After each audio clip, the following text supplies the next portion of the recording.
దేవతలకి విశేషించి ఇంద్రుడికి మేలు చేయడం కోసం శ్రీమన్నారాయణుడు రాక్షసుల్ని ప్రత్యక్షంగానూ పరోక్షంగానూ వధించిన వృత్తాంతాలు శుకుడు చెప్తున్నాడు. పరీక్షిత్తు ఆ కథలు శ్రద్ధగా వింటున్నాడు. అంతవరకు విన్నాక పరీక్షిత్తుకి ఓ సందేహం వచ్చింది.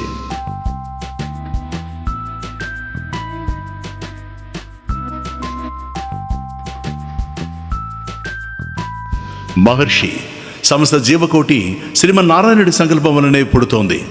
అన్ని జీవుల్లోనూ అతడే ఉన్నాడు. దేవతల్లో గాని, మానవుల్లో గాని, రాక్షసుల్లో గాని ఆయన అంశే ఆత్మగా ఉంది. అందరిలోనూ తానే ఉన్న పరమాత్మకి అందరూ తనవారే అవుతారు కదా. జీవులందరూ తనవారే గనక ఆ స్వామి అందరి పట్ల ప్రేమగలవాడవుతాడు కదా. అందరికీ ఒకేలా మేలు చేస్తాడు కదా. తండ్రి తన బిడ్డలందరినీ ఒకే విధమైన ప్రేమతో పెంచుతాడు. అలాగే లోకేశ్వరుడైన నారాయణుడు కూడా తన సృష్టిలో ఉన్న అందరి పట్ల సమభావం కలవాడు కదా. ఒకడి పట్ల ప్రేమ, మరొకరి పట్ల ద్వేషం ఉండవు కదా. అటువంటి శ్రీమన్నారాయణుడు పక్షపాత బుద్ధితో ఒకరి పట్ల అమితమైన ప్రేమని, మరొకరి పట్ల తీవ్రమైన శత్రుత్వాన్ని పెంచుకున్నవాడిలా ఇంద్రుడికి మేలు చేసేందుకు అనేకసార్లు రాక్షసుల్ని వధించాడని చెప్తున్నావు. నువ్వు చెప్తున్న కథలని ఎంత విశ్లేషించుకున్నా ఆ స్వామి ఎందుకలా చేస్తున్నాడో స్పష్టంగా తెలియడం లేదు. ఆయనకు కోరవలసిందేమీ లేదు. దేవతలకు సహాయం చేసి అందుకు ప్రతిఫలంగా వారి నుంచి కొత్తగా పొందవలసిన ప్రయోజనం ఏదీ ఆయనకు లేదు. అలాగే రాక్షసులంటే భయం కానీ, వారి పట్ల ద్వేషం కానీ అసలే లేవు. వారిని వధించడం వలన ఆ స్వామికి వచ్చే ఆనందమూ లేదు, తప్పే ప్రమాదమూ లేదు. అటువంటప్పుడు కేవలం పరమానంద స్వరూపుడైన ఆ స్వామి రాక్షసుల్ని ఎందుకు సంహరిస్తున్నాడు? దేవతలకు ఎందుకు నిరంతరం రక్షణగా ఉంటున్నాడు? దీనిని మాకు అర్థమయ్యేలా చెప్పగల సమర్థుడివి నువ్వే. మా సందేహం తీర్చి మమ్మల్ని కృతార్థులు చెయ్యి అన్నాడు. దానికి శుకుడు ఇలా సమాధానం చెప్పాడు.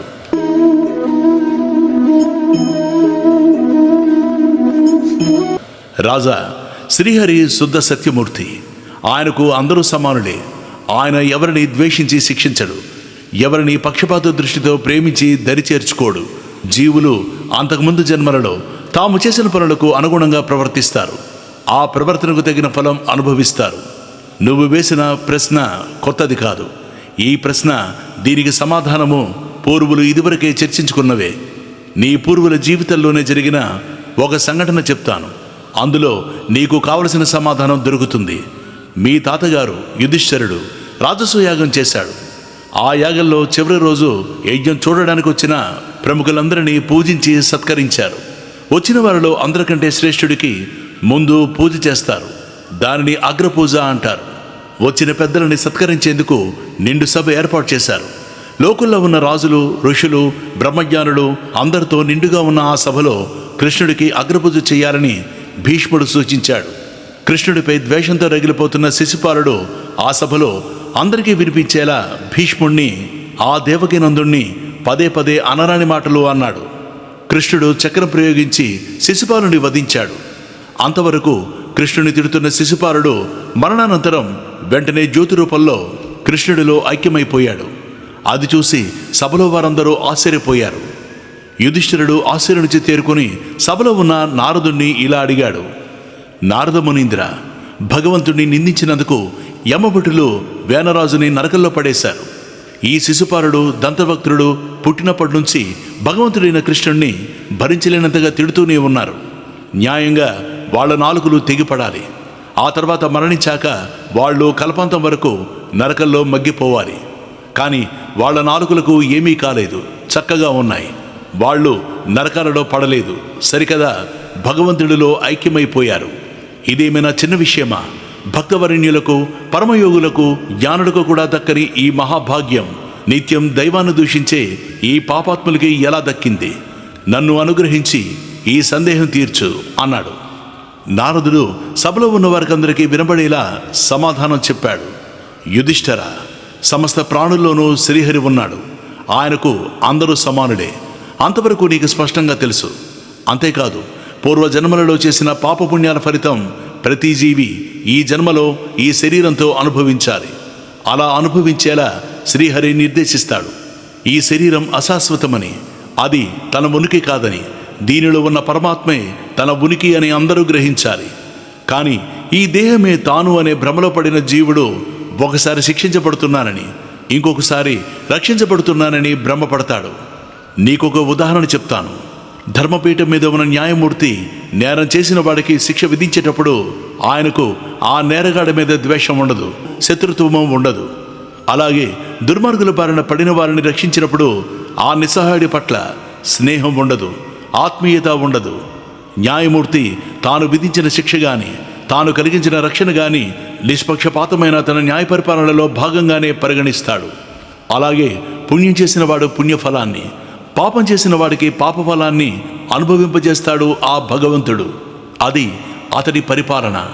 సుఖాన్ని అనుభవించేవాడి పట్ల భగవంతుడికి అనుగ్రహం ఉందని, బాధలు పడేవారి పట్ల స్వామికి ద్వేషం ఉందని మనం భ్రమపడతాం. అయితే మానవుడికి తాను తెలుసో తెలియకో చేసిన పాపాల నుంచి నిష్కృతి లేదా అంటావేమో. నిష్కృతి ఉంది. అది కేవలం భగవద్భక్తి వలనే లభిస్తుంది.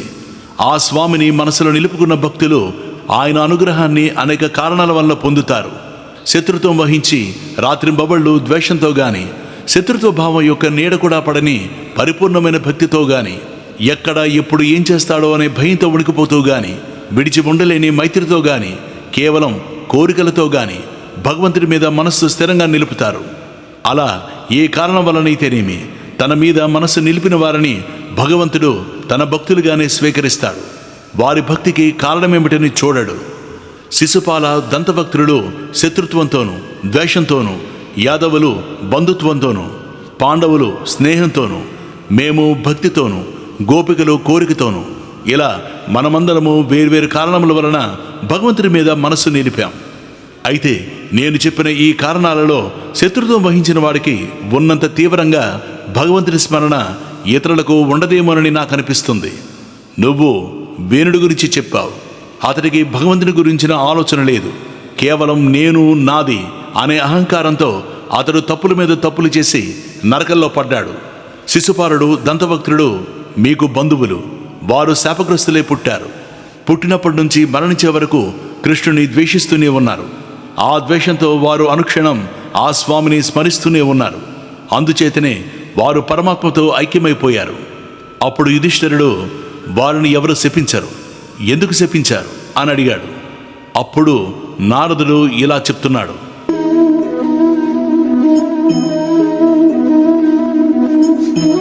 విష్ణువు ద్వారపాలకులైన జైవిజయుల్ని సనకాదులు శపించిన వృత్తాంతం చెబుతాను విను. శాపగ్రస్తులై స్వర్గం నుంచి పడిపోతున్న వారిద్దరిని చూస్తుంటే శపించిన ఋషులకు అంతలోనే జాలి కలిగింది. 3 జన్మలు విష్ణువుని ద్వేషించి రాక్షసులై పుట్టాక వారికి శాప విముక్తి కలుగుతుందని చెప్పారు అని శాప వృత్తాంతం అంతా చెప్పి నారదుడు ఇలా అన్నాడు. వారు మొదటి జన్మలో హిరణ్యకశిపుడు, హిరణ్యాక్షులుగా జన్మించారు. తర్వాత రావణ కుంభకర్ణులుగా జన్మించారు. 3వ జన్మలో శిశుపాల దంతభక్తులుగా పుట్టారు. వారు ఈ 3 జన్మల్లోనూ శ్రీహరిపై శత్రుత్వ భావం వహించి రాత్రింబవళ్ళు ఆ స్వామిని తలుచుకొని చివరకు ఆ స్వామిలో ఐక్యమయ్యారు. రావణ కుంభకర్ణుల వృత్తాంతం నీకు మార్కండేయ మహర్షి చెప్పాడు. శ్రీహరి వరాహావతారం ధరించి హిరణ్యాక్షుణ్ణి వధించాడు. హిరణ్యకశిపుడికి ప్రహ్లాదుడనే కుమారుడున్నాడు. ఆ కుమారుడిపై తండ్రికి ఎనలేని ప్రేమ. ఆ కుమారుడు శ్రీహరికి అత్యంత భక్తుడు. తండ్రి శ్రీహరికి పరమశత్రువు. నారద, హిరణ్యకశిపుడికి ఒక్కడే కుమారుడా అని అడిగాడు. దానికి నారదుడు ఇలా చెప్పాడు. హిరణ్యకశిపుడికి 4 కుమారులున్నారు. వారందరూ అమిత బల పరాక్రమాలు కలవారు. వారిలో ప్రహ్లాదుడు పెద్దవాడు. అతడు సకల సద్గుణ సంపన్నుడు. గొప్ప రాక్షస వంశంలో పుట్టిన ముల్లోకానికి అధిపతి అయిన తండ్రికి పెద్ద కొడుకైన రాజ్యానికి కాబోయే యువరాజైన అతడికి కించిత్ గర్వం గాని అహంకారం గాని లేవు. అతడికి వాసుదేవుడి పట్ల భక్తి సహజంగానే కలిగింది. బాల్యంలో ఆట వస్తువులను వదిలిపెట్టి మనస్సు శ్రీహరి మీద లగ్నం చేసి ఏటో చూస్తూ ఉండేవాడు. ఒక్కొక్కసారి వైకుంఠవాసుడు తనకు దక్కలేదనే భావంతో భోరున ఏడ్చేవాడు. ఇలా ఒక్కొక్కసారి ఒంటిగా కూర్చొని ఆ స్వామిని తలుచుకొని ఆనందంతో నవ్వేవాడు. ఒక్కొక్కసారి స్వామి గుణగణాలను తలుచుకొని బిగ్గరగా పాటలు పాడేవాడు. ఒక్కొక్కసారి చూసేవాళ్ళు ఏమనుకుంటారో అని స్పృహ కూడా లేకుండా ఆనందంతో నాట్యం చేసేవాడు. ఒక్కొక్కసారి భగవంతుడి స్పర్శని అనుభవించినట్లయి శరీరం గగురుపాటుకు లోనై ఆనందాశ్రువులు కళ్ళ నుంచి స్రవిస్తుంటే మాటామతి లేకుండా పక్కనున్న వారిని పట్టించుకోకుండా రాయిలా కూర్చుని ఉండేవాడు. మహాత్ముడు ఎదురైతే వారి పాదాలకి దాసుడిలా నమస్కరించేవాడు. దీనులను తండ్రిలా ఓదార్చేవాడు. మిత్రులను సోదరులలా ప్రేమించేవాడు. అటువంటి ప్రహ్లాదుణ్ణి హిరణ్యకశిపుడు వధించబోతుంటే శ్రీహరి నరసింహావతారం ధరించి ఆ రాక్షసుణ్ణి సంహరించాడు అన్నాడు నారదుడు. యుధిష్ఠిరుడికి విషయం స్పష్టంగా అర్థం కాలేదు. నారద, ప్రియపుత్రుడైన ప్రహ్లాదుణ్ణి హిరణ్యకశిపుడు ఎందుకు చంపాలనుకున్నాడు? రాక్షసుడి కుమారుడైన ప్రహ్లాదుడికి శ్రీహరి మీద భక్తి ఎలా కలిగింది? ఇవన్నీ నాకు వివరంగా చెప్పు అని కోరాడు యుధిష్ఠిరుడు.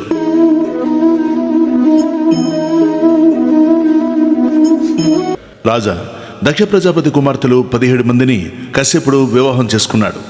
వారిలో దితి ఒకరు. శాపగ్రస్తులైన జై విజయులు కశ్యపుడికి దితి యందు హిరణ్యకశిపుడు, హిరణ్యాక్షుడు అనే కవలలుగా పుట్టారు. వారిలో హిరణ్యాక్షుణ్ణి శ్రీహరి యజ్ఞ వరాహావతారంలో వధించాడు. సోదరుడి వధకు హిరణ్యకశిపుడు చాలా దుఃఖించాడు. తమ్ముడిని వధించినందుకు శ్రీహరి మీద ఆ స్వామిని ప్రోత్సహించాలనే అనుమానంతో దేవతల మీద మండిపడ్డాడు. రాక్షస వీరులందరినీ సమావేశపరిచాడు. ధనుజులారా, దైత్యులారా, శ్రీహరి అన్ని జీవుల పట్ల సమభావంతో ఉండేవాడు. ఆయన ఎవరిని ద్వేషించలేదు. ఎవరి పట్ల చంపి కసి తీర్చుకోవాలనేంత శత్రుత్వము ఆయనకు లేదు. అటువంటి వాణ్ణి దేవతలు సేవించి స్తుతించి తమ మాట వినేలా చేశారు. అతడి చేత నా సోదరుని నిష్కారణంగా చంపించారు. దేవతలు ఏవేవో చెప్తారు, ఇంకొకసారి వేరెవరో మరేవో చెప్తారు. ఎవరు ఏం చెప్పినా శ్రీహరి సమస్త జీవుల పట్ల సమానమైన ప్రేమ అనే తన సహజమైన స్వభావాన్ని మార్చుకోకుండా ఉండాలి. అప్పుడే అతడు మనకి దేవతలకి సమానంగా పూజ్యుడవుతాడు. కానీ ఆ భగవంతుడు అలా ఉండలేదు. తన సహజ స్వభావాన్ని గాలి కుదిలేశాడు. ఎవరు ఏ మాయమాటలు చెప్తే అవి నమ్మి మోసపోయే బాలులా ప్రవర్తించాడు. మాయ పన్ని అడవి జంతువు రూపం ధరించి నా సోదరుని వధించాడు. ఇప్పుడు నేను వెంటనే వెళ్ళి నా శూలంతో అతడి కంఠం నరుకుతాను. నా తమ్ముడికి రక్తం చాలా ఇష్టం. శ్రీహరి రక్తంతో నా సోదరుడికి తర్పణం ఇచ్చి అతడి ఆత్మకి శాంతి కలిగిస్తాను. నా పగ తీర్చుకుంటాను. ఈలోగా మీరందరూ దేవతల పని పట్టండి. అయినా దేవతలకు బలం శ్రీహరి ఒక్కడే. ఆ శ్రీహరికి ఆశ్రయం భూలోకంలో వేదవేత్తలు చేసే యజ్ఞాలు, వైదిక ధర్మం ఆచరించే ఋషులు. ఆ ఆశ్రయం లేకుండా చేస్తే శ్రీహరికి భూలోకంలో నిలువ నీడ ఉండదు. ఆపై దేవతలకు రక్షణ ఉండదు. అందుచేత మీరు భూలోకమంతా తిరిగి శ్రీహరికి ఆశ్రయం లేకుండా చెయ్యండి. వెంటనే బయలుదేరండి అని ఆదేశించాడు. రాక్షసులు విజృంభించారు. యజ్ఞాలు ధ్వంసం చేశారు. ఋషుల ఆశ్రమాలకు నిప్పు పెట్టారు. ఫల వృక్షాలని నరికివేశారు. గోవులను సంహరించారు. అనేకసార్లు భూలోకమంతా వెతికి మరీ సర్వనాశనం చేశారు. దేవతలు బెదిరిపోయారు. ఆ పరిస్థితిలో స్వర్గంలో ఉండడం క్షేమ కాదనుకున్నారు. పోని భూలోకంలో దాక్కుందామంటే రాక్షసులకు చిక్కకుండా ఉండే అవకాశం ఎక్కడా కనబడలేదు. వేరే దారి లేక ఎక్కడో ఒకచోట స్థిరంగా ఉండకుండాను, ఎవరికంటా పడకుండాను చాటుమాటుగా తిరగడం ప్రారంభించారు. హిరణ్యకశిపుడు అంతఃపురానికి వెళ్ళాడు. హిరణ్యాక్షుడి కుమారుల్ని ఓదార్చి వారికి ధైర్యం చెప్పాడు. అక్కడ హిరణ్యాక్షుడి భార్య వృషాభాను, తల్లి దితి శోక సముద్రంలో మునిగిపోయి ఉన్నారు. బిగ్గరగా ఏడుస్తున్నారు. రాక్షసరాజు వారిని ఓదార్చాడు. తల్లి, సోదరపత్ని, హిరణ్యాక్షుడు మహావీరుడు. అతడు యుద్ధం చేసి ప్రాణం వదిలాడు.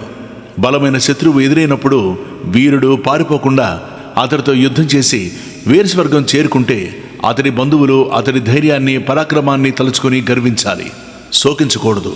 మీరిద్దరూ అన్ని విషయాలు తెలిసినవారు. మీరు ఇలా అయిపోతే ఎలా? ఈ లోకంలో ప్రాణులు ప్రారంధానికి లోనే కలుస్తూ విడిపోతూ ఉంటారు. చలివేంద్రంలో దాహం తీర్చుకునేందుకు చేరిన బాటసారులు ఆ నీడలో కాసేపు కలిసి ఉంటారు, మాట్లాడుకుంటారు. ఆ తర్వాత ఎవరి దారి వారిది. ఈ జీవితంలో సంయోగ వియోగాలు అటువంటివే. ఏ దేహం నశించిందని మనం శోకిస్తున్నామో అది నేడో రేపో మరొక రోజు నశించేదే. కానీ ఆ దేహంలో పరమాత్మ అంశ అయిన ఆత్మ ఉంటుంది. అది నశించదు. అది కాలానికి అతీతమైంది. దానికి వృద్ధి క్షయాలు ఉండవు. గతంలో జరిగిన సంఘటన ఒకటి చెప్తాను. సుయజ్ఞుడు అనే రాజు యుద్ధంలో చనిపోయాడు.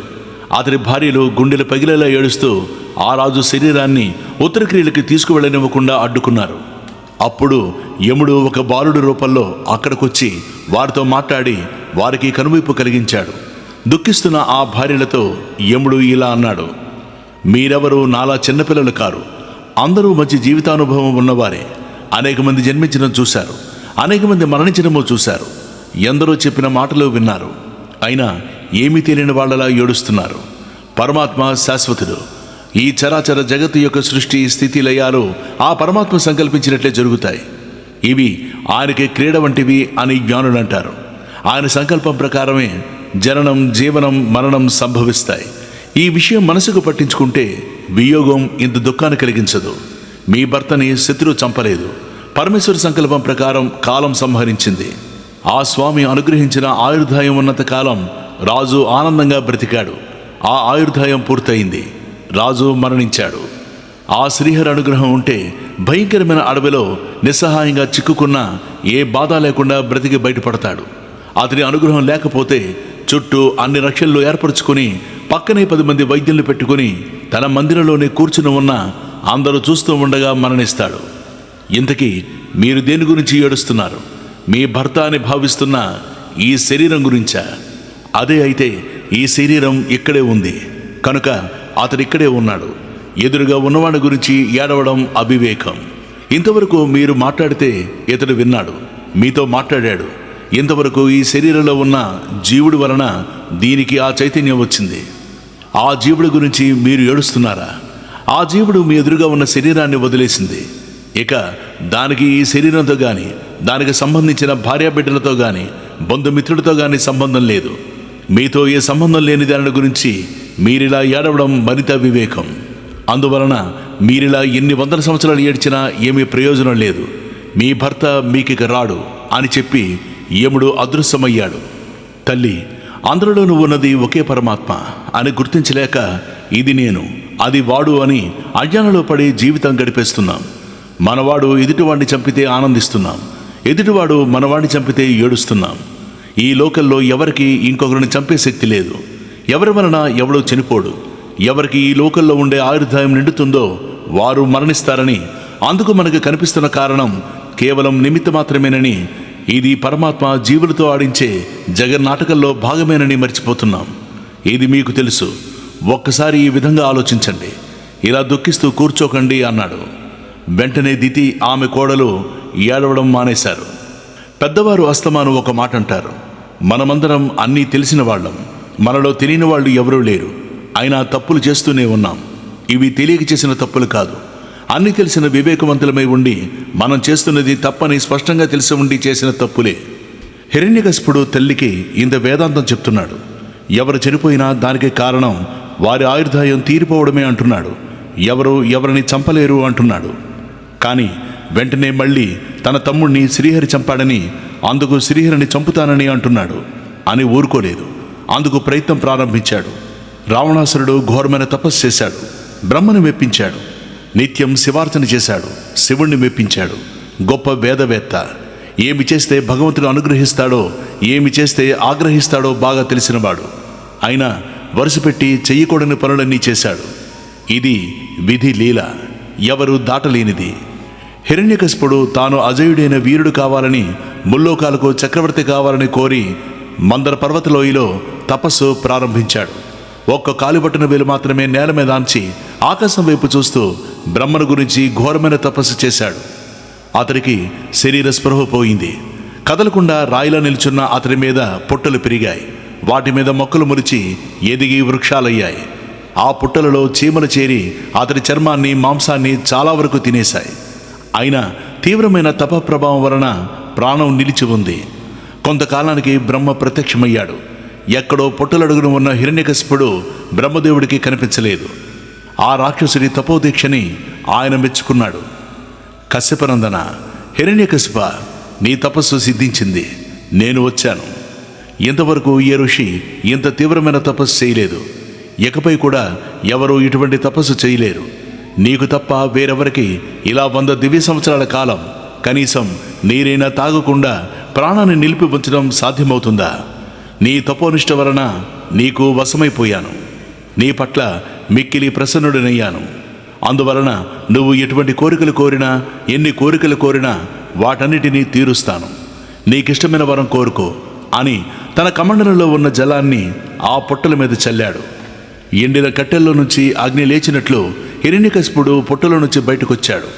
ఎముకలు పోగులా అయిపోయిన అతని శరీరానికి బ్రహ్మ ప్రభావం వలన పూర్వపు ఆరోగ్యం, బలం వచ్చాయి. కొత్త తేజస్సు వచ్చింది. మనశ్శక్తి, ఇంద్రియ శక్తి, దేహశక్తి పూర్తిగా వచ్చాయి.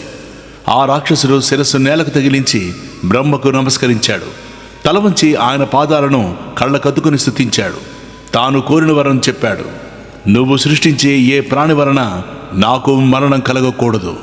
లోపల గాని బయట గాని, పగలు గాని రాత్రి గాని, ఏ ఆయుధాల వలన గాని, భూమి మీద గాని ఆకాశాల్లో గాని, మానవుల వలన గాని జంతువుల వలన గాని, ప్రాణం ఉన్న వాటి వలన గాని ప్రాణం లేని వాటి వలన గాని, దేవతల వలన గాని రాక్షసుల వలన గాని, నాగుల వలన గాని నాకు మరణం కలగకూడదు.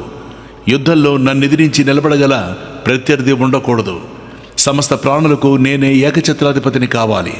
ఇంకా లోకపాలకులకు ఉన్న మహిమలన్నీ నాకు కావాలి. తరగని ఐశ్వర్యం కావాలి అని కోరాడు. బ్రహ్మదేవుడు తదాస్తు అని వరాన్నిచ్చాడు. ఆ తర్వాత హిరణ్యకశిపుడు పూజలు అందుకొని తన సత్యలోకానికి వెళ్ళిపోయాడు. హిరణ్యకశిపుడు పెద్ద రాక్షస సైన్యాన్ని సమకూర్చుకున్నాడు. తాను ముందుండి సైన్యాన్ని నడిపించాడు. దేవతలని, మానవులని, రాక్షసులని, ఇంకా సమస్త జీవరాశిని లొంగదీశాడు. లోకపాలకులని, దిక్పాలకులని జయించి వారి స్థానాలు ఆక్రమించాడు. ఆ రాక్షసుడు స్వర్గానికి అధిపతి అయ్యాడు. మహేంద్రుడి దివ్య భవనంలో నివసించాడు. కఠినమైన పరిపాలనతో ముల్లోకాలలోనూ తన మాట తూచా తప్పకుండా అమలయ్యేలా చేసుకున్నాడు. దేవతలందరూ వచ్చి అతని పాదాలకి నమస్కరించారు. తుంబురుడు మొదలైన వారు అతని గొప్పదనాన్ని పాటలుగా కట్టి స్తోత్రం చేశారు. ఎక్కడ ఏ యజ్ఞం జరిగినా అక్కడ దేవతగా హిరణ్యకశిపుణ్ణి ఆరాధించారు. ఆవిర్భాగాన్ని అతనికి అర్పించారు. అతనికి భయపడి భూమి దున్నకుండానే పంటలిచ్చింది. వృక్షాలు తమకు సహజమైన ఋతువులలో కాకుండా అన్ని ఋతువుల్లోనూ ఫలపుష్పాలు ఇచ్చాయి. సముద్రాలు తమలోని అమూల్య రత్నాలు తెచ్చి కానుకలుగా సమర్పించాయి. ఇలా కాలం గడుస్తోంది. హిరణ్యకశిపుడు ఏదో ఒక సాకుతో తరచూ విధించే కఠినమైన శిక్షలను తట్టుకోలేక ముల్లోకాల్లోనూ వారు తమ మనస్సులను ఏకాగ్రం చేసి తమను రక్షించమని శ్రీహరిని వేడుకున్నారు. వారికి శ్రీహరి ఊరట ఇలా వినిపించింది. ఈ హిరణ్యకశిపుడి దుర్మార్గాలు నాకు తెలుసు. కొంతకాలం ఓపిక పట్టండి, ఇతన్ని వధిస్తాను. ఇతని కుమారుడు ప్రహ్లాదుడు. అతడు బాలుడు అయిన సమస్త జీవులని ఒకే విధంగా ప్రేమించే మహాజ్ఞాని, మహాత్ముడు. ఎవరి పట్ల శత్రుత్వభావం లేని అత్యంత శాంత స్వభావుడైన ప్రహ్లాదుడికి ఎప్పుడైతే ఈ రాక్షసుడు ద్రోహం తలపెడతాడో అప్పుడు అతనికి వరాల వలన ఎంత బలం ఉన్నా అతన్ని తప్పక వధిస్తాడు అన్నాడు. శ్రీహరి చెప్పినట్లే హిరణ్యకశిపుడు ప్రహ్లాదుడికి హాని తలపెట్టాడు అని నారదుడు వివరించాడు. అప్పుడు యుధిష్ఠిరుడు, నారద, తల్లిదండ్రులకు పుత్రుల మీద ప్రేమ ఉంటుంది. పిల్లలని మంచి దారిలో పెట్టడానికి తండ్రి ఒక్కొక్కసారి మందలిస్తాడు. కోపించి చిన్న చిన్న శిక్షలు వేస్తాడు. అంతేగాని లోకల్లో ఏ తండ్రి కన్న కొడుక్కి హాని తలపెట్టడు. ప్రహ్లాదుడు ఉత్తమగుణ సంపన్నుడని, హిరణ్యకశిపుడికి ఆ కుమారుడంటే చాలా ఇష్టమని చెప్పావు కదా. ఇంత ప్రియమైన కుమారుడికి హాని తలపెట్టేంత ద్వేషం రాక్షసరాజుకి ఎందుకు కలిగింది అని అడిగాడు. అప్పుడు నారదుడు ఇలా సమాధానం చెప్పాడు.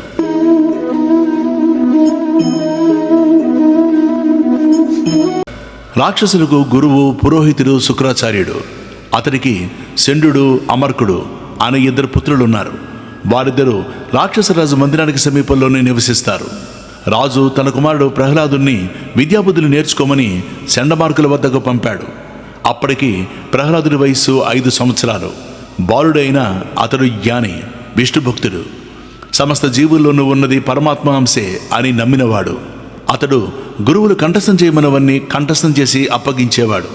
కానీ అతడికి వారు చెప్పేవి తప్పనిపించేవి.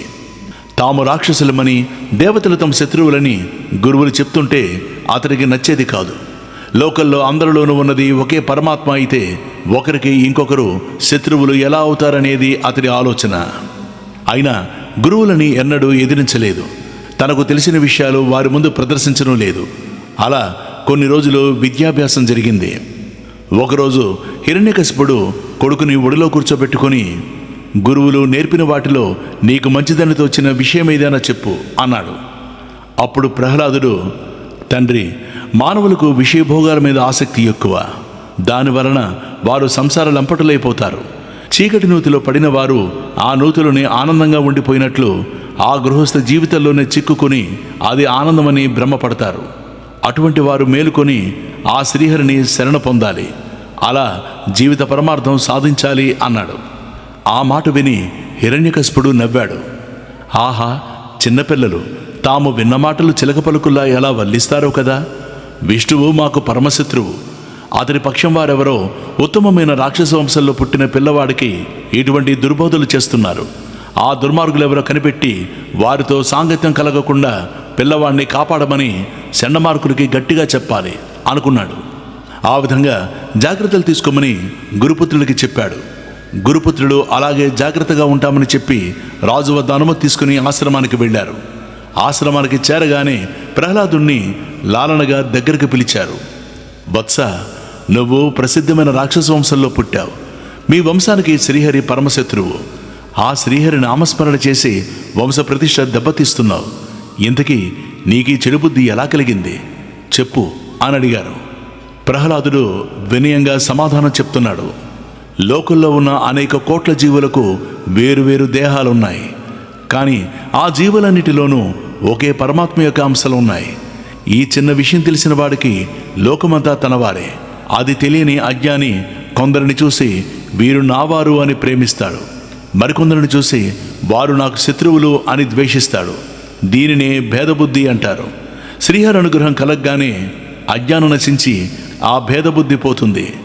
అయస్కాంతం దగ్గర అవగానే ఇనుప ముక్క తనంత తానే కదిలి ఆ అయస్కాంతం వద్దకి ఎలా వెళ్ళిపోతుందో అలాగే శ్రీహరి సన్నిధిలో నా మనస్సు తనంత తానే పరవశించిపోతుంది. మీరు దానిని చెడిపోవడం అనుకుంటారు అన్నాడు. గురుపుత్రుడు ఆ ధిక్కారం సహించలేకపోయారు. ఒరే బెత్తం తిండిరా, ఈ ప్రహ్లాదుడి వలన మాకు చెడ్డ పేరు వచ్చింది. వీడు రాక్షస వంశంలో చెడబుట్టాడు. రాక్షసులు అందమైన మంచిగంధపు వృక్షాల వనమైతే వీడు ఆ వనంలో మొలిచిన ముళ్ళ పొద. విష్ణువు రాక్షసులనే వనాన్ని నరికే గొడ్డలైతే వీడు ఆ గొడ్డలని చేత్తో పట్టుకునేందుకు సహకరించే బలమైన పిడి అవుతున్నాడు. వీడు మంచి మాటలకి లొంగడు, బెత్తంతో చావగొడితేనే దారికొస్తాడు అన్నాడు. అప్పటి నుంచి ప్రహ్లాదుడికి దండనతోనే చదువు చెప్పారు. ధర్మం, అర్థం, కామం అనే 3 పురుషార్థాలని రాక్షసులు తమకు అనుమయించుకునే విధంగా అతనికి బాగా నేర్పారు. రాజులు సామ, దాన, భేద దండోపాయాలని ఎలా అనుష్ఠించాలో నేర్పారు. అవన్నీ వారు చెప్పినట్లే తిరిగి పలికాడు ప్రహ్లాదుడు. రాజకుమారుడు తన దారికొచ్చాడని సంతోషించి గురుపుత్రుడు రాజుకు చూపించడానికి అతని రాజమందిరానికి తీసుకువెళ్ళాడు. తల్లి లీలావతి కుమారుడికి అభ్యంగన స్నానం చేయించి చక్కగా అలంకరించి తండ్రి వద్దకు పంపింది. ప్రహ్లాదుడు తండ్రి పాదాలకు నమస్కరించాడు. హిరణ్యకశిపుడు ఆనందించి ఆశీర్వదించాడు. మనసారా చాలాసేపు కౌగిలించుకుని లాలించాడు. తన కుమారుడు గురువులు మెచ్చేలా విద్యాబుద్ధులు నేర్చుకున్నాడనే ఆనందంతో అతడికి కన్నీళ్లొచ్చాయి. కుమారుడి నుదిటి మీద ముద్దు పెట్టుకొని, నాయనా, గురువుల వద్ద నేర్చుకున్న వాటిలో మంచి పాఠం ఒకటి వల్లించు అన్నాడు. ప్రహ్లాదుడు తండ్రికి నమస్కరించాడు.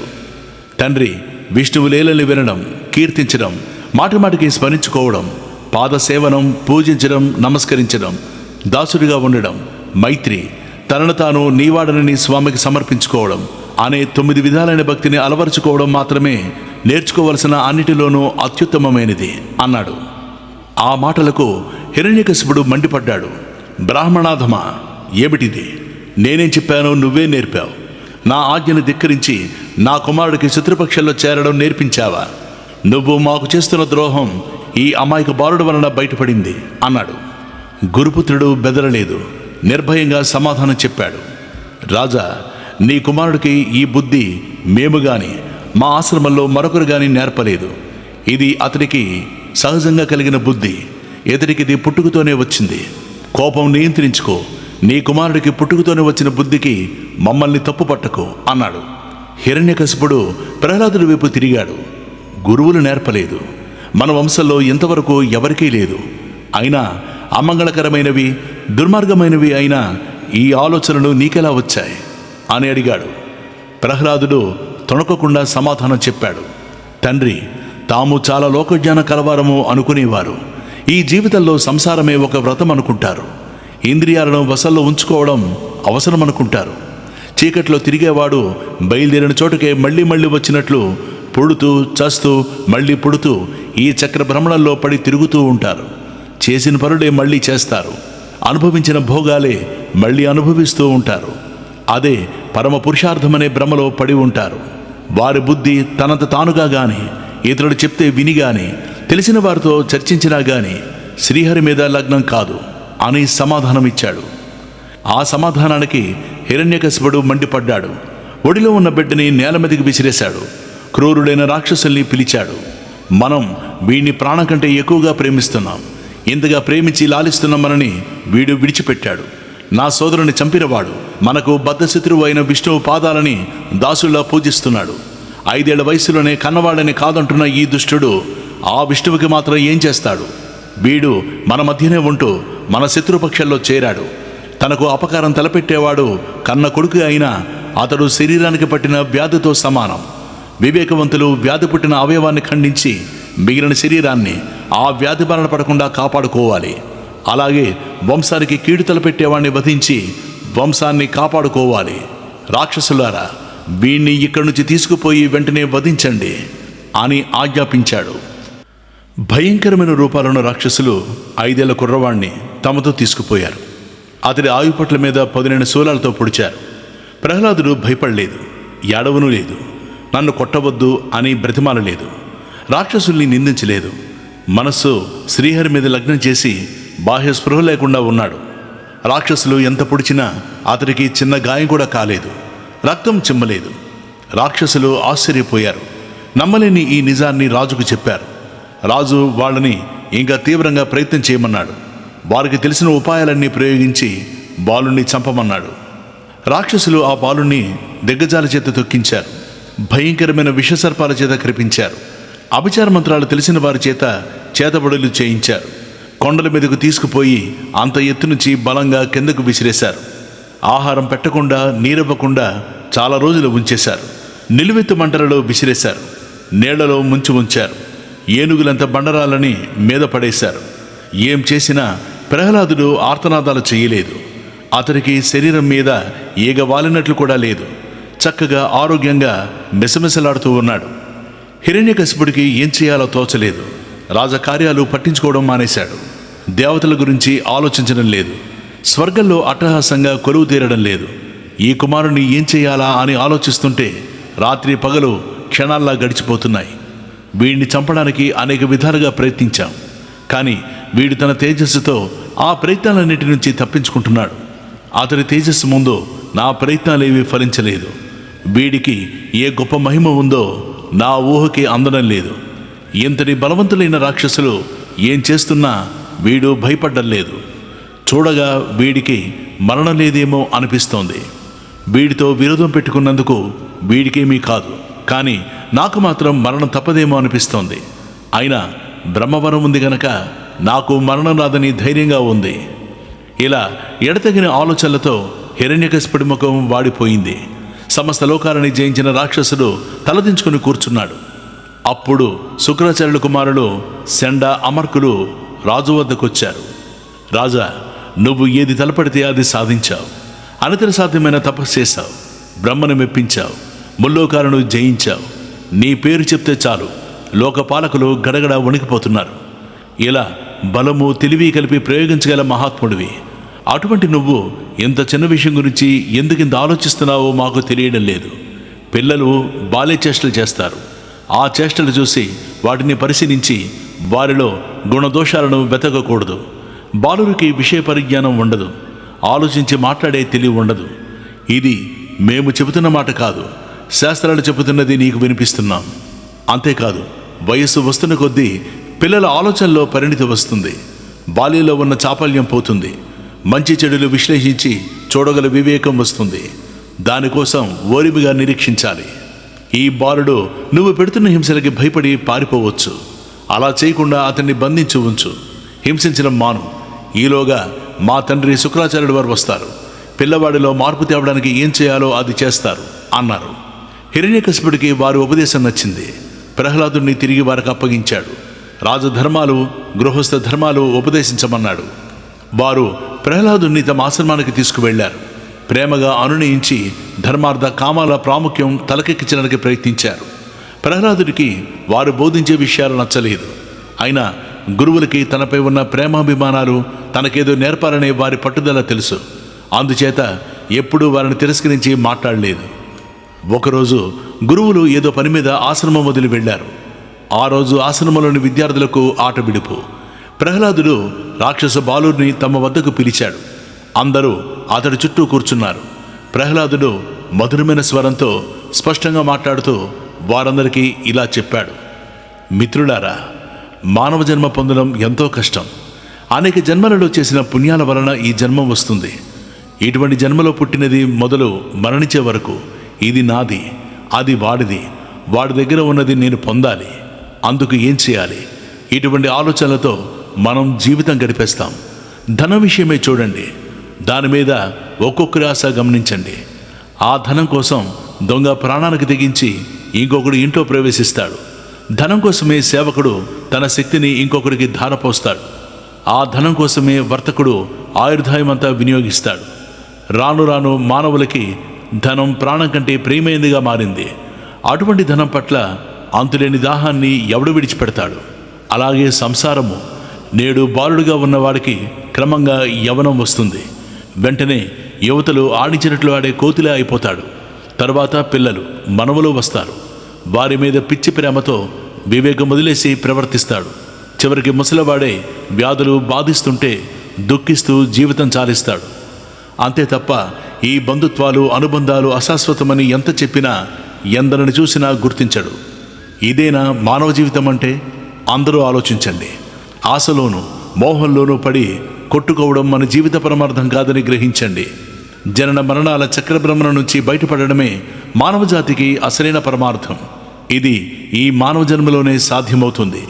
దానికి ఉన్న ఒకే ఒక ఉపాయం శ్రీమన్నారాయణుడి పాదపద్మాల పట్ల అచంచలమైన భక్తిని అలవరుచుకోవడం. మన రాక్షసులకందరికీ విషయభోగాల పట్లనే ఆసక్తి. ఎవరికి ముందు చూపు లేదు. విషయాసక్తి మాత్రమే కల ఇటువంటి వారితో కలవకండి. వారికి దూరంగా ఉండండి. జగత్కారకుడైన శ్రీమన్నారాయణుడిని శరణ పొందండి. నేను, నాది అనే భావాల బంధం నుంచి విముక్తి అవ్వండి. మోక్షం పట్ల, పరమాత్మ పట్ల ఆసక్తి దానంతటదే కలుగుతుంది అన్నాడు. రాక్షస బాలురు ప్రహ్లాదుడు చెప్పిన ప్రతి మాట శ్రద్ధగా విన్నారు. వారికి ఈ మాటలు కొత్తగా ఉన్నాయి, అయినా నచ్చాయి. అతడికి ఇవన్నీ ఎలా తెలిసాయా అని వారు ఆశ్చర్యపోయారు. ప్రహ్లాద, నువ్వు చెప్తున్న విషయాలు చాలా బాగున్నాయి. వీటిని విన్న కొద్దీ ఇంకా వినాలనిపిస్తోంది. కానీ ఇవేవి మన గురువులు ఎప్పుడు చెప్పలేదే. మాకైనా నీకైనా ఇంతవరకు మన సెండమార్కులే గురువులు, ఇంకొక గురువు లేరు. మనకి చదువు చెప్పడానికి కానీ, మనల్ని మందలించడానికి కానీ, శిక్షించడానికి కానీ ఈ గురువులకే తప్ప వేరెవరికి అధికారం లేదు, అవకాశమూ లేదు. మన గురువులు చెప్పని ఈ విషయాలన్నీ నీకెలా తెలిసాయి? ఎవరు నేర్పారు అని అడిగారు. అప్పుడు ప్రహ్లాదుడు, ఇవన్నీ నాకు నారదుడు నేర్పాడు అన్నాడు. రాక్షస బాలురు మరింత ఆశ్చర్యపోయారు.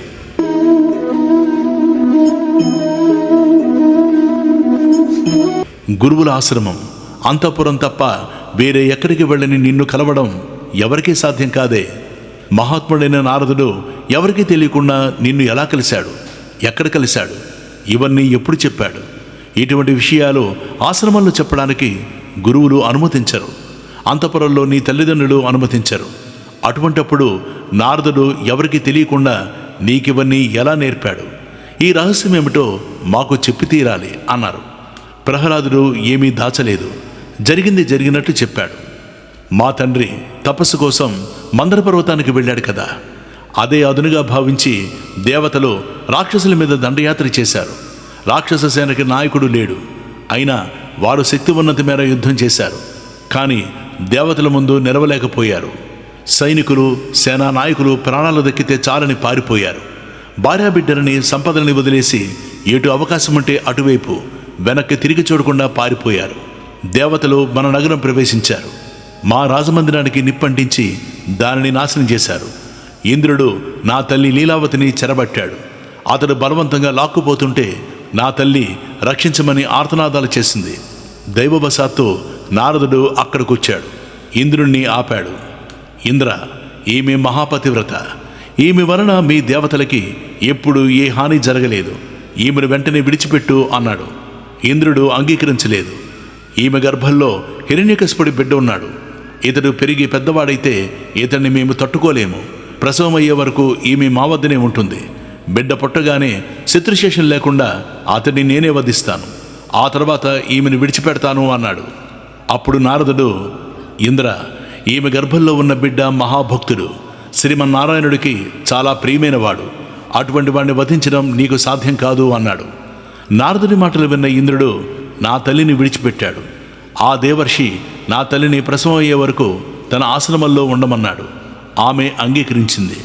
ఆమెకు ప్రసవం అయ్యే వరకు నారదుడు రోజు ఆమెకు నిర్మలమైన జ్ఞానం ఉపదేశించాడు. నారదుడి అనుగ్రహం వలన గర్భస్థ శిశువుగా ఉన్న నేను అదంతా విన్నాను. అది ఇప్పటికీ నాకు పూర్తిగా జ్ఞాపకం ఉంది. నా తల్లి సంసార తాపత్రయంలో పడి ఆ ఉపదేశం మర్చిపోయింది. ఆయన చెప్పిన మంచి మాటలు ఇంకా కొన్ని మీకు చెప్తాను, వినండి. అజ్ఞానంలో పడి ఉన్నంతసేపు మనమందరం తప్పులు చేస్తాం. అజ్ఞానం నశిస్తే తప్పులు చెయ్యం. అయితే అజ్ఞానాన్ని ఎలా పోగొట్టుకోవాలి అని ప్రశ్న వస్తుంది. దానికి అనేక ఉపాయాలున్నాయంటారు. కానీ నారదుల వారు ఇలా చెప్పారు, ఆ వేలాది ఉపాయాలని పక్కన పెట్టమని, వాటన్నిటికన్నా మేలైన ఉపాయం ఉందని భగవంతుడు చెప్పాడు. నీ జీవిత కర్తవ్యాలని నువ్వు నిర్వర్తిస్తూ ఉండాలి. అలా చేస్తుండగా ఏదో ఒక కారణం వలన నీకు భగవంతుడి మీద ప్రేమ కలుగుతుంది. ఆ ప్రేమ దేనివల్ల కలుగుతుందో అదే అజ్ఞానం నుంచి బయటపడడానికి నీకు ఉత్తమమైన ఉపాయం. భగవద్భక్తులతో మైత్రి ఉండాలి. ఆ స్వామి గాథల్ని వినాలి. ఆయన లీలలు కీర్తించాలి. ఆయన పాదపద్మాలను ధ్యానించాలి. ఆయన మూర్తిని పూజించాలి. ఏ పని చేసినా అది భగవంతుడికి అర్పణగానే చేస్తున్నాను అనుకోవాలి. ఇలా కొంతకాలం చేస్తే భగవంతుడి మీద స్థిరమైన ప్రేమ కలుగుతుంది. దానినే భక్తి అంటారు. ముకుందుని ప్రసన్నం చేసుకునేందుకు కోరికలు లేని నిర్మలమైన భక్తి వలన శ్రీమన్నారాయణుడు చాలా ప్రీతిని పొందుతాడు.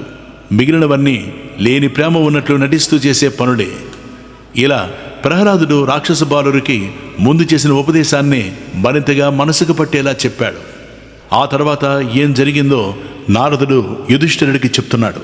శాంతాకారం భుజగశయనం పద్మనాభం సురేశం విశ్వాకారం గగన సదృశం మేఘవర్ణం శుభాంగం. యుధిష్ఠిర, సెండామార్కులు ఆశ్రమానికి తిరిగొచ్చారు. విద్యార్థులని పాతపాఠాలు వల్లివేయమన్నారు. ఆ విద్యార్థులందరూ ప్రహ్లాదుడు చెప్పిన భక్తి పాటలు వల్లివేయడం ప్రారంభించారు. గురువులు బెదిరించినా పట్టించుకోలేదు. తిట్టినా కొట్టినా లెక్క చేయలేదు. ఈ పరిణామం ఏ ఉపద్రవానికి దారితీస్తుందో అని సెండామార్కులు భయపడిపోయారు. వెంటనే రాజు వద్దకు పరిగెత్తారు. జరిగినదంతా యథాతథంగా చెప్పారు. చక్కటి రాక్షస వంశంలో వికృతమైన మనస్తత్వం ఉన్నవాడు పుట్టాడు. విష్ణువు మీద నిజంగానే భక్తిని పెంచుకున్నాడు. ఏం చెప్పినా దాన్ని వదలడు. రాజా, వీడెక్కడి కొడుకయ్యా? బొత్తిగా వెర్రిబాగులు వాడిని కన్నావు. నీ కొడుకు పిచ్చి పట్టింది. ఈ పిచ్చి ఆశ్రమంలోని ఇతర బాలురికి కూడా ఎక్కించి వారిని పాడు చేస్తున్నాడు అన్నారు. హిరణ్యకశిపునికి కోపంతో కళ్ళు ఎర్రబడ్డాయి. వెంటనే ప్రహ్లాదుని తీసుకురమ్మన్నాడు. తన కుమారుని మార్చడం సాధ్యం కాదని తెలిసిపోయింది. ఎలాగోలా వధించడమే కర్తవ్యమని నిర్ణయించుకున్నాడు. ప్రహ్లాదుడు వచ్చి తండ్రికి నమస్కరించాడు. నేను కోపిస్తే లోకపాలకులతో సహా లోకాలు వణికిపోతాయి. అటువంటి నేను ఆజ్ఞాపిస్తే జంకు గొంకు లేకుండా ధిక్కరిస్తున్నావు. ఏ బలం చూసుకుని నన్ను ధిక్కరిస్తున్నావో నిజం చెప్పు అని గద్దించాడు. దిక్కులని జయించాను, దిక్పాలకుల్ని జయించాను. దేవేంద్రుడు వంటి దిక్పాలకులు వేరొక దిక్కు లేక తమకు నేనే దిక్కని నన్ను సేవిస్తున్నారు. ఇలా దేవతలందరూ నన్ను సేవిస్తుంటే నువ్వొక్కడివే ఇంత పొగరు చూపిస్తున్నావు. నీకు దిక్కవరురా? ఈ విశ్వమంతటిలోనూ నేనే గొప్ప బలవంతుణ్ణి. ఏ సైన్యాన్ని వెంటపెట్టుకు వెళ్లకుండా నేను ఒంటరిగా యుద్ధాలు చేశాను. మహాబలశాలుడు అందరినీ జయించాను. అటువంటి నా ముందు నిలిచి నువ్వొక్కడివే శత్రువులా ప్రవర్తిస్తున్నావు. ఎవరు బలం చూసుకుని నువ్వెంతగా తెగిస్తున్నావు? అప్పుడు ప్రహ్లాదుడు నిండైన ఆత్మవిశ్వాసంతో వినయంగా సమాధానం చెప్పాడు. రాజా, నాకు మాత్రమే కాదు, నీకు కూడా ఆ శ్రీమన్నారాయణుడే బలం. బలవంతులకి దుర్బలులకి అందరికీ బలం ఆ స్వామి ఒక్కడే. బ్రహ్మ నుంచి చీమ వరకు ఉన్న సమస్త జీవులు, స్థావర జంగమాలు అన్నీ ఆయన వంశంలోనే ఉన్నాయి. ఆయన బలంతోనే మనుగడ సాగిస్తున్నాయి. ఆ స్వామి అంతటా వ్యాపించి ఉన్నాడు. ఆయన లేని చోటు అణువంతైనా లేదు. తండ్రి, నా మనవి విను, నా మాట మన్నించు. ఈ రాక్షస స్వభావాన్ని వదులు. మనస్సు నుంచి రాగద్వేషాలు తొలగించు. మనస్సుని అదుపులో ఉంచుకోకపోతే అది తప్పుదారిలో నడుస్తుంది, మనని నడిపిస్తుంది. ఆ స్థితిలో పడిన మనస్సు కంటే భయంకరమైన శత్రువు ఎవరూ ఉండడు. మనస్సుని నియంత్రించుకోవడమే అనంతుడికి చేసే విశిష్టమైన ఆరాధన. ఒక్కసారి ఆలోచించు. మనసులో ఉన్న కామం, క్రోధం మొదలైన అంతఃశత్రువుల్ని జయించకుండా 10 దిక్కుల్ని జయించి ఏం ప్రయోజనం? అంతఃశత్రువులని జయించిన వాడికి లోకమంతా తలవారే అవుతారు. అతడికి బయట శత్రువులెవరు ఉంటారు? అతడు ఎవరితో యుద్ధం చేయాలి? ఎవరిని జయించాలి? ఆ శ్రీహరి ఇక్కడున్నాడు, అక్కడ లేడు అనుకోవద్దు. ఆ శ్రీహరి అంతటా ఉన్నాడు. నువ్వు ఎక్కడ వెతికితే నీకు అక్కడే దొరుకుతాడు అన్నాడు భక్తిపూర్వకంగా ప్రహ్లాదుడు. లక్ష్మీకాంతం కమలనయనం యోగి హృద్యానగమ్యం వందే విష్ణుం భవభయహరం సర్వలోకైకనాథం. హిరణ్యకశిపుడికి కోపం తారాస్థాయికి చేరింది. ఓరి మూర్ఖుడా, నీకు చావు దగ్గర పడింది. చావాలని కోరుకునేవాడు నా ముందు నిలిచి ఇలా మాట్లాడతాడు. నేను జగన్నాథుడిని ముల్లోకాలు పొగుడుతున్నాయి. నా కడుపును పుట్టిన నువ్వొక్కడివే నాకంటే గొప్పవాడు జగన్నాథుడు ఇంకొకడు ఉన్నాడంటున్నావు. నువ్వు చెప్పినవాడు ఎక్కడున్నాడు? అంతటా ఉన్నాడంటున్నావు. ఉంటే కనబడడం లేదేం? అంతటా ఉంటే ఈ సభాభవనం మధ్యలో ఉన్న ఈ స్తంభంలో ఉన్నాడా? ఉంటే కనబడడం లేదేం? ఇప్పుడే నీ తల నరికి నిన్ను చంపుతాను. నన్ను కాదని నాకంటే వేరుగా నీకు రక్షకుడిగా ఉన్నాడని ఆ శ్రీహరిని ప్రేమించి నమ్ముతున్నావు కదా. అతడు వచ్చి నిన్ను ఎలా కాపాడుతాడో చూస్తాను. డింబక, చక్రి అంతటా ఉన్నాడని చాలా ఆర్భాటంగా చెప్తున్నావు. నువ్వు చెప్తున్న ఆ చక్రి గాని గిక్రి గాని ఈ స్తంభంలో ఉన్నాడా? ఈ స్తంభంలో గాని నీ శ్రీహరి కనపడకపోతే నీ తల నరుగుతాను. అప్పుడైనా ఆ శ్రీహరి వచ్చి నిన్ను రక్షించగలడా? ఇలా బిగ్గరగా గర్జిస్తూ కత్తి పట్టుకుని సింహాసనం నుంచి వేగంగా లేచాడు. పిడికిలు బిగించి ఆ స్తంభాన్ని గట్టిగా కొట్టాడు. ఆ స్తంభం నుంచి భయంకరమైన శబ్దం పుట్టింది. ఆ శబ్దం పాతాళం నుంచి సత్యలోకం వరకు వ్యాపించింది. ఆ శబ్దం విని ముల్లోకాలలోనూ ఉన్నవారు భయకంపితులయ్యారు. ఆ సభలో ఉన్న స్తంభం నుంచి అత్యద్భుతమైన రూపంతో శ్రీహరి బయటకొచ్చాడు.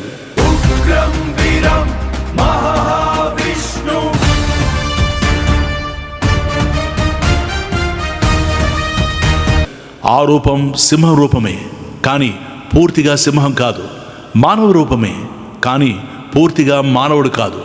అలా నరసింహావతారంలో శ్రీహరి సభలో ఆవిర్భవించాడు. హిరణ్యకశిపుడు ఆ రూపాన్ని చూసి ఆశ్చర్యపోయాడు. ఈ జీవి ఏమిటో తెలియడం లేదు. ఇది పూర్తిగా మనిషి కాదు, పూర్తిగా సింహము కాదు. ఇంతవరకు ఇటువంటి జీవిని చూడనే లేదు. బహుశా నన్ను వధించడానికి శ్రీహరి ఈ విచిత్రమైన రూపంలో వచ్చుంటాడు అనుకున్నాడు. ఈలోగా నరసింహస్వామి అక్కడున్న రాక్షసులందరినీ వధించాడు. హిరణ్యకశిపుడు చేతిలో ఉన్న కత్తిని వదిలి గద అందుకున్నాడు. వేగంగా వెళ్ళి స్వామిని ఆ గదతో కొట్టాడు. స్వామి ఆ దెబ్బను లెక్క చేయలేదు. ఆ రాక్షసరాజుని పట్టుకున్నాడు. ఎంత ప్రయత్నించినా రాక్షసుడు ఆ పట్టు నుంచి విడిపించుకోలేకపోయాడు. పాము ఎలుకను పట్టినట్లు శ్రీహరి హిరణ్యకశిపుణ్ణి పట్టుకున్నాడు. ప్రవేశద్వారం వద్ద కూర్చుని అతన్ని తన తొడ మీద పడేశాడు. గరుత్మంతుడు విష సర్పాల్ని చీల్చినట్లు పదునైన తన గోడతో హిరణ్యకశిపుణ్ణి అవలీలగా చీల్చేశాడు. రాక్షసుడి గుండెను తన కొనగోళ్లతో పెకిలించి విసిరేశాడు. ఏనుగును చంపి పేగులు మెడలో వేసుకున్న సింహంలా ప్రకాశించాడు. ఆ స్వామి ముఖము, తెల్లని జూలు రాక్షసుడి రక్తంతో తడిసిపోయాయి. ఆ ఉగ్ర నరసింహుడి రూపం కన్నెత్తి చూడడానికి మీద దాడి చేశారు. స్వామి గర్జించి వారినందరినీ గోళ్లతో చీల్చి చంపాడు. హిరణ్యకశిపుడు మరణించినందుకు దేవతలు సంతోషించి ఉత్సవం చేసుకున్నారు. విష్ణు పార్షదులు, బ్రహ్మాది దేవతలు, ఋషులు అక్కడికొచ్చారు. కానీ ఉగ్ర రూపంలో ఉన్న స్వామిని సమీపించడానికి సాహసించలేకపోయారు. కొంత దూరంలో నిలిచి చేతులు జోడించి శిరస్సులపై పెట్టుకుని స్తుతించారు. ఎవరంతా చెప్పినా, ఎన్ని విధాలా స్తుతించినా స్వామి తన ఉగ్ర రూపాన్ని ఉపసంహరించుకోలేదు. ఆయనని శాంతింపజేయమని దేవతలు లక్ష్మీదేవిని ప్రార్థించారు. ఆమె అంతటి రౌద్రమూర్తిని అంతకుముందు ఎన్నడూ చూసి ఉండలేదు. ఆమె కూడా స్వామిని సమీపించలేకపోయింది. బ్రహ్మదేవుడు ప్రహ్లాదుణ్ణి పిలిచాడు. శాంతాకారం భుజగశయనం पद्मनाभं सुरेशं विश्वाकारं गगनसदृशं मेघवर्णं शुभांगं लक्ष्मीकान्तं कमलनयनं योगिहृद्यानगम्यम् वन्दे विष्णुं भवभयहरं सर्वलोकैकनाथं